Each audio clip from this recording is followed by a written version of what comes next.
শুরুতে সয়েন মজুমদারকে আমরা একটু স্টপ ভিডিও এবং অবশ্যই মিউট করে নেওয়ার পরামর্শ দিচ্ছি।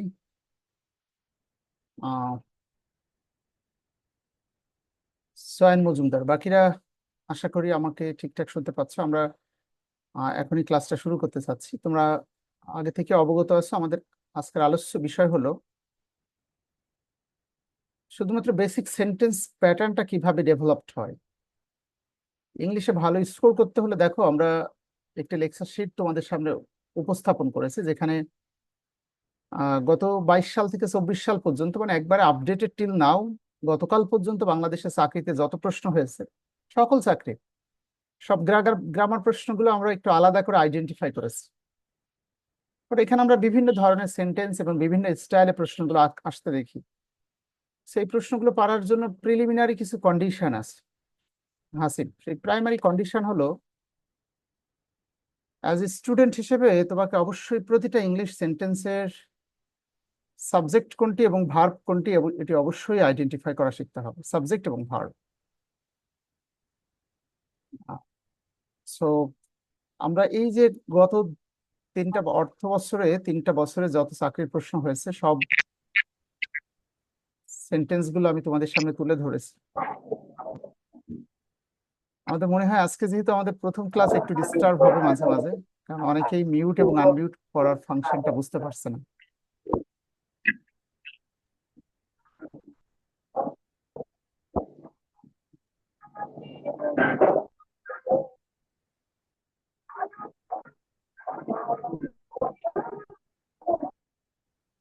তো পরামর্শ দিচ্ছি, এখনো যে বুঝতে পারোনি মিউট করা, মোবাইলে টাচ করে দেখো, মোবাইলে একটি মিউট বাটন আছে। মোবাইলে টাচ করলে যে মিউটটা লেখা আছে, just click on you mute button, okay?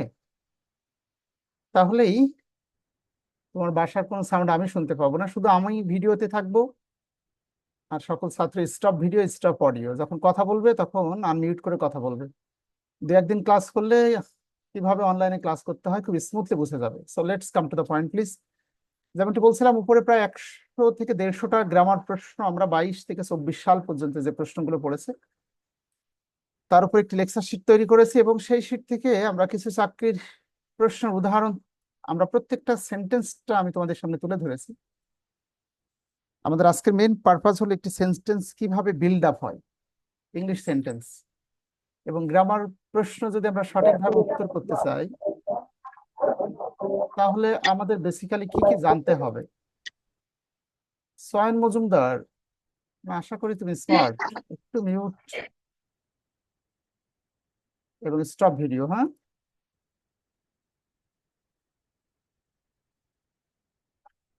Swine Majumdar, stop video একটা অপশন আছে দেখো। অনামিকা, স্টপ ভিডিও স্টপ অডিও। তো আজকে প্রথম দিন তো বেশ ডিস্টার্ব হচ্ছে, আমরা একটু অ্যাডজাস্ট করে নিই সবাইকে সাথে করে। আশা করি নেক্সট ফ্রাইডে থেকে আর অসুবিধা হবে না কারণ। সো সাউন্ড কোয়ালিটি ঠিক আছে হাসিব? সাইমিউল ইসলাম, আশা করি। সাউন্ড কোয়ালিটি ক্লিয়ার আছে। আচ্ছা, তো যদি কেউ স্মুথলি শুনতে না পাও, ওয়াইজ ডিসিশন হলো একবার লিভ নিয়ে পুনরায় জয়েন করবে। কিন্তু জুম অ্যাপস ডাউনলোড করা থাকলে হবে, no need to write down ID password লেখার কোনো দরকার নেই। হোয়াটসঅ্যাপ গ্রুপে যে লিঙ্কের উপরে ক্লিক করলে সরাসরি ক্লাসে জয়েন করতে পারবে। মোবাইলটাকে ল্যান্ডস্কেপে ধরো, ল্যান্ডস্কেপ মানে বড় হ্যাঁ, স্মুথলি দেখো, এটিকে ছোট বড় করার একটা অপরচুনিটি আছে এই অ্যাপস এর মাধ্যমে, ওকে? সো আসো আমি একবারে বেসিক সেন্টেন্স প্যাটার্ন থেকে শুরু করব। একটি ইংলিশ সেন্টেন্স হওয়ার জন্য ক্রাইটেরিয়া আছে, 2টি ক্রাইটেরিয়ার কথা বলা হয়েছে, যে প্রশ্নটা চাকরিতে অসংখ্য বার পড়েছে। যেটি হলো, আর ইংলিশ সেন্টেন্স মাস্ট হ্যাভ, একটি ইংরেজি বাক্য হতে হলে অবশ্যই 2টি জিনিস থাকতে হবে। 2টো জিনিস না থাকলে কখনো সেন্টেন্স হয় না। একটি হলো সাবজেক্ট, আর একটিকে আমরা বলছি ফাইনাইট ভার্ব। ফাইনাইট ভার্ব, তো কোনটি ফাইনাইট ভার্ব এটি ছাত্রদের চিনতে আবার কষ্ট হয়। সো হাসিব, তাদের জন্য পরামর্শ হলো, তোমাদের জন্য সকল মেন ভার্বই ধরে নিতে হবে জন্মগতভাবে, এটা ফাইনাইট ভার্ব, সকল মেন ভার্ব। মনে রাখতে হবে ইংলিশ সেন্টেন্স হওয়ার 2টা বেসিক বা কম্পালসারি ক্রাইটেরিয়া, সাবজেক্ট থাকতে হবে আর একটা মেন ভার্ব থাকতে হবে, তাহলেই সেটি একটি কারেক্ট ইংলিশ সেন্টেন্স। যেমন ছোট ছোট উদাহরণ যদি আমি তোমাদেরকে দিই, যেমন আই রান, আমি দৌড়াই দৌড়ি করি, হ্যাঁ? হি কুকস, সে রান্না করে। এই যে সাবজেক্ট আর ভার্ব থাকলে একটি কারেক্ট ইংলিশ সেন্টেন্স। তোমাদের অনেকের মধ্যে ধারণা আছে এরপর একটি অবজেক্ট থাকতে হবে। তাদের উদ্দেশ্যে বলছে object is not a compulsory part of an English sentence. শুধুমাত্র সাবজেক্ট আর ভার্ব থাকবে, তাহলে এটি একটি সঠিক সেন্টেন্স। এবার আসো সাবজেক্ট এবং ভার্ব, তাহলে যে ভার্বের কথা বলছে এই ভার্বটার নাম হলো ফাইনাইট ভার্ব। আপাত দৃষ্টিতে সকল মেন ভার্বই ফাইনাইট ভার্ব। এখন সমস্যা যেটি হলো ম্যাক্সিমাম স্টুডেন্টের ক্ষেত্রে, তোমাদের আমি দুটি দায়িত্ব দিব। নাম্বার ওয়ান, প্রতিটা ইংলিশ সেন্টেন্সের মধ্যে কোনটা ভার্ব আছে, যে ফাইনাইট ভার্ব না থাকলে সেন্টেন্সই হবে না, সেই ফাইনাইট ভার্বটা তুমি ঠিকঠাক খুঁজে বের করতে পারো কিনা, এটা তোমার দায়িত্ব 1 নাম্বার। এবং ভার্ব দেখে তোমাকে বলতে হবে বাক্যটি কোন টেন্সে লেখা। যেহেতু একবারেই যারা পারে না তারা ক্লাসে উপস্থিত, কাজে আমার দায়িত্ব হলো ভার্বগুলো খুঁজে খুঁজে তাকে বলে দেওয়া কোন টেন্সে লেখা, ব্যাখ্যা সহকারে। তো আজকে আসো, আজকে মূলত সাবজেক্ট এবং ভার্ব আমরা প্রত্যেকটা পার্টকে এক্সপ্লানেশন দিয়ে দিয়ে যাবো। সাবজেক্টের আগে, সাবজেক্টের পরে, অবজেক্টে কারা থাকে, এক্সটেনশনে কারা থাকে, হ্যাঁ, এবং ভার্বের বিভিন্ন প্রকারভেদ নিয়ে কথা বলবো। 4 থেকে 5টা সপ্তাহ লাগবে এই বেসিক বিষয়গুলো আলোচনা করার জন্য। তাহলে যেমনটি বলছিলাম, একটা ইংলিশ সেন্টেন্স হওয়ার ফার্স্ট ক্রাইটেরিয়া হলো দুইটা জিনিস থাকতে হবে, সাবজেক্ট অ্যান্ড ফাইনাইট ভার্ব বা মেন ভার্ব। এবার এই দুটো বাক্য লিখেছি আমি কোন টেন্সে লিখেছি, আই রান আর হি কুকস। কে বলতে পারবে? Tense is called the sir life blood of English grammar. Present indefinite tense. Independent tense sir. Present indefinite tense চেনার উপায় হলো সাবজেক্টের পরে মেন ভার্ব থাকবে অথবা ভার্বের সাথে এস বা ইয়েস যোগ করা থাকবে। আশিকুর রহমান। কাজেই পরীক্ষার একটি রিয়েল কোশ্চেন দেখো, জাস্ট আমি বললাম হি এনজয়স, সে উপভোগ করে। বাক্যটা কোন টেন্সে লেখা? Simple sir present tense. Present indefinite tense, subject plus main verb অথবা ভার্বের সাথে এস বা ইয়েস থাকলে প্রেজেন্ট ইনডেফিনাইট টেন্সে লেখা। এবার লুক এট দ্য লেকচার শিটের দিকে তাকিয়ে আমাকে বলো, তাহলে প্রেজেন্ট ইনডেফিনাইট টেন্স এনার স্ট্রাকচারটা শুনে রাখো। সাবজেক্টের পরে মেন ভার্ব থাকবে অথবা ভার্বের সাথে এস বা ইয়েস যোগ করা থাকবে। যেমন আমি বললাম জাস্ট আই প্লে, এটি একটি মেন ভার্ব, কাজে এটি present indefinite tense. I play cricket. আমরা জানি সাবজেক্টের পরে যদি মেন ভার্ব থাকে অথবা ভার্বের সাথে এস বা ইয়েস করা থাকে। এবার অঞ্জন কুণ্ডু এবং অনামিকা বলো, he is a good boy. এটি কোন টেন্সে লেখা? এই সেন্টেন্সে ভার্ব কোনটা? প্রেজেন্ট ইনডিফিনাইট টেন্স এবং ইজ হচ্ছে ভার্ব। ভার্ব। মনে রাখতে হবে এম ইজ আর এটি প্রেজেন্ট কন্টিনিউয়াস টেন্সের অক্সিলিয়ারি ভার্ব হলেও যখন এম ইজ আর সেন্টেন্সের মেন ভার্ব তখন বাক্যটি প্রেজেন্ট ইনডিফিনাইট টেন্সে লেখা, he is a good boy. অথবা আরো দুজন বলো দেখে, আব্দুল্লাহ আল ফাহিম এবং আব্দুল্লাহ বলো, হি ক্যান প্লে ক্রিকেট। এটি কোন টেন্সে লেখা? কে বলতে পারবে? এবং এই সেন্টেন্সের ভার্ব কোনটা? স্যার প্রেজেন্ট ইন্ডিপেন্ডেন্ট টেন্স, পেলে হচ্ছে ভার্ব। এই সেন্টেন্সের মেন ভার্ব হলো প্লে, আর ক্যান হলো মোডাল অক্সিলিয়ারি ভার্ব। এটিও প্রেজেন্ট ইনডেফিনাইট টেন্সে লেখা। তাহলে বোঝা গেল প্রেজেন্ট ইনডেফিনাইট টেন্সে না 4টা স্ট্রাকচারের কথা বলেছি। সাবজেক্টের পরে মেন ভার্ব অথবা ভার্বের সাথে এস বা ইয়েস যোগ করা থাকবে। হ্যাঁ, আবার am is are যখন সেন্টেন্সের মেন ভার্ব বা একমাত্র ভার্ব তখন বাক্যটি প্রেজেন্ট ইনডেফিনাইট টেন্সে লেখা। অথবা modal auxiliary verb can, could, may, might, shall, should এদের পরেও মেন ভার্ব যদি থাকে এটিও প্রেজেন্ট ইনডেফিনাইট টেন্সে লেখা। এবার আসো চাকরিতে যে প্রশ্নগুলো পড়েছে দেখি কতটা আইডেন্টিফাই করতে পারো। আমাদের প্রথম রেসপন্সিবিলিটি হলো ভার্ব ছাড়া যেহেতু কোনো সেন্টেন্স হতে পারে না, প্রতিটা ইংলিশ সেন্টেন্সে একটি ভার্ব আছে। তো প্রথম সেন্টেন্সটা পড়ে আমাকে বলো দেখি, কে বলতে পারবে এই সেন্টেন্সের ভার্ব কোনটা? Sir dry its. A burnt soil dreads the fire. Dreads dreads dreads a verb sir এটা। A burnt soil dreads the fire. একটা আগুনে পুড়ে যাওয়া শিশু আগুন দেখলে ভয় পেয়ে চিৎকার করে ওঠে বা আঁতকে ওঠে। তাহলে ও বলছে এই সেন্টেন্সে ভার্ব হলো ড্রিডস। যদি এটি ভার্ব হয়ে থাকে মনে রাখতে হবে ইংলিশ সেন্টেন্সটাকে আমরা 3টে পার্টে ভাগ করা শিখব। যতদিন এটি করতে না পারবে ততদিন কিন্তু ইংলিশ শিখতে পারবে না। ভার্বের আগে যে অংশ থাকে পুরাটাই সাবজেক্ট, কোনো সন্দেহ পোষণ করার দরকার নেই, পুরাটাই সাবজেক্ট। খুব রেয়ার কেস অ্যাডভার্ব সেন্টেন্সের শুরুতে বসে, খুব রেয়ার কেস। মূলত মেন ভার্বের আগে সাবজেক্ট হিসেবে যে ওয়ার্ড গুলো থাকে পুরাটাই সাবজেক্ট। সাবজেক্টে আমি বিশাল ক্লাস নিব, 1 থেকে 2টা সাবজেক্টে কারা কারা বসে বা বসতে পারে। আপাতত এই ডিডস দেখে বুঝতে পারছো তোমরা যে এটি একটি যদি মেন ভার্ব, এটি যদি তোমার জানা থাকতো, ভার্বের সাথে এস বা ইয়েস থাকলে তুমি বলে দিতে পারতে এটি প্রেজেন্ট ইনডেফিনাইট টেন্সে লেখা। যাকে ধরবো সেই বলবে, সবাইকে আমরা সুযোগ দিব বাই রোটেশন। সাথী, সীমা পারভীন এবং রাহুল আমিন, তোমরা 3জন বলো দেখি, এই যে মানি বিগেটস মানি, এই সেন্টেন্সে ভার্ব কোনটা? Sir begets. Money begets money অর্থ, Brigades. অর্থ বহন করে আনে। আরো খাঁটি বাংলা ভাষায় টাকায় টাকা তৈরি হয় বা টাকায় টাকা আনে। বাক্যটি কোন টেন্সে লেখা? Sir present independent. Indefinite. Present tense এ। তাহলে আর কিছু না হোক, আজকে এতটুকু বুঝতে পারছো, সাবজেক্টের পরে যদি মেন ভার্ব থাকে অথবা ভার্বের সাথে এস বা ইয়েস থাকে, বাক্যটি প্রেজেন্ট ইনডেফিনাইট টেন্সে লেখে। রিমেম্বার, টেন্স যদি না জানো, আমরা ভিতরে যত ভিতরে ঢুকবো গ্রামার কখনোই শিখতে পারবে না, এভার নেভার পসিবল। আচ্ছা, এর পরেরটা দেখি, আমাকে বলো দেখি। সুনিতা মন্ডল আছে এবং উপর থেকে মিতা রানী দে এবং মিলি রহমান, তোমরা 3জন বলো। I decided to go out, এই সেন্টেন্সে ভার্ব কোনটা? ডিসাইডেড। আর কোনো ভার্ব আছে কি তোমার জানা মতে? না, go out Yes, sir. Verb না, এটা না, ফ্রেজ আছে তো। স্যার।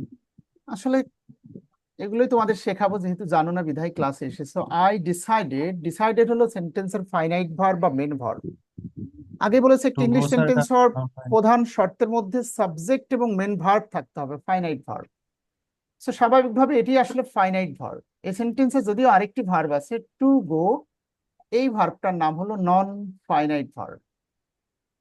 তাহলে বোঝা গেল একটি ইংলিশ সেন্টেন্সে নানান ধরনের ভার্ব থাকতে পারে, সে বিষয়ে ধারণা পরে। আপাতত আমাদের মেইন টার্গেট হলো মেন ভার্ব বা ফাইনাইট ভার্ব ছাড়া কোনো ইংলিশ সেন্টেন্স হয় না। আর এই সেন্টেন্সের মেন ভার্ব হলো ডিসাইডেড। এখন আমাকে বলো, ডিসাইডেডটা রানী খান, মিলন দাস, মোহাম্মদ রিয়াজ, 3জন বলো তো এটি কোন টেন্সে লেখা? টেন্স প্রতিদিন পড়াবো তো, টেন্সটা একসময় বুঝে যাবে। ঠিক আছে, প্রত্যেক শুক্রবারে ক্লাসে আসবে, দেখবে ইংলিশটা সহজ হয়ে গেছে ইনশাল্লাহ। তারপর কঠিন গ্রামার পরে। কোন টেন্সে লেখা বলো, কে 3জনকে প্রশ্ন করেছিলাম। হাসিব, সোয়েন মজুমদার, কোন টেন্সে লেখা? কে পারবে? Sir past independent tense. I Simple decide, present tense. Past indefinite. Remember, present indefinite হলো সাবজেক্টের পরে মেন ভার্ব অথবা ভার্বের সাথে এস বা ইয়েস। পাস্ট টেন্স হলো ভার্বের 2 নাম্বার রূপ। কিন্তু মেজরিটি স্টুডেন্ট আসলে ভার্বই তোমরা চেনো না, সেটার জন্যই তোমাদেরকে বেশি বেশি পড়ালেখা করতে হবে, হোমওয়ার্ক দিয়ে দিব। সো আই ডিসাইডেড, আমি সিদ্ধান্ত নিয়েছিলাম। টু গো, এটিও ভার্ব। গো আউট, এগুলো কিন্তু চাকরিতে 24 সালে পড়ে যাওয়া প্রশ্ন, কিন্তু প্রশ্নটা কিভাবে পড়েছে সেটি পরে। যদি ভার্বটা আইডেন্টিফাই করতে পারো আর টেন্সটা বলে দিতে পারো, তাহলে গ্রামার শেখালেই সহজেই ধরতে পারবে। আর বাংলা মিনিং করা শিখতে হবে। আমি সিদ্ধান্ত নিয়েছিলাম বাইরে যাওয়ার। তাহলে বুঝতেই পারছো, শুধু যদি আই ডিসাইড থাকতো তাহলে বাক্যটা কোন টেন্সে লেখা? I decide to go out. Present indefinite tense. সাবজেক্টের Present পরে main indefinite. Verb present indefinite, সাবজেক্টের পরে ভার্বের 2 নাম্বার রূপ পাস্ট ইনডেফিনাইট। ঠিক আছে, যেমন দেখো, ইট রেইনস, বৃষ্টি হয়, এটি হলো ভার্ব। কোন টেন্সে লেখা? Abdullah Sheikh, Present Present indefinite. Ruhul Amin, Seema Parvin, present indefinite. সাবজেক্টের পরে মেন ভার্ব অথবা ভার্বের সাথে এস বা ইয়েস যোগ করা আছে। আবার একই ভার্ব যখন রেন না হয়ে রেইনড হলো, ইট রেইনড, বৃষ্টি হয়েছিল, ভি2 পাস্ট টেন্স লেখা। Past indefinite tense. Past indefinite. I go out, আমি বাইরে যাই, প্রেজেন্ট ইনডেফিনাইট টেন্স, সাবজেক্টের পরে ভার্ব। হুম। কিন্তু যখন ভার্বের 2 নাম্বার রূপ লিখবো, আই ওয়েন্ট আউট, Point. আমি Past বাইরে গেলাম, indefinite. Go went past gone. Indefinite tense. আমরা জানি একটি ভার্বের 3টি রূপ রয়েছে, ইওর হোমওয়ার্ক হলো ভার্বের যে তিনটা রূপ আছে, আমি প্রত্যেকটা কোশ্চেন অ্যানালাইসিসে আসবো এবং তার আগে তোমাদের হোমওয়ার্কটা ঠিকঠাক জানিয়ে দিই এবং লেকচার শিটটা ওপেন করে একটু দেখাই। আমরা টানা 1 ঘন্টা করে প্রত্যেক ফ্রাইডেতে ক্লাস হবে। সামিউল আমাকে স্মরণ করে দিবে 27 থেকে 30 মিনিটের মধ্যে আমরা একবার লিভ নিয়ে পুনরায় জয়েন করব, তাহলে পরবর্তী 40 মিনিট আমাদের আর কোনো রেস্টার্ট হবে না। এটি জুম অ্যাপসের একটি লিমিটেশন। দেখো এখানে একটি লেকচার শিট আছে, লিস্ট অফ ইম্পর্টেন্ট ভার্ব। দেখতে পাচ্ছ কেউ তোমরা?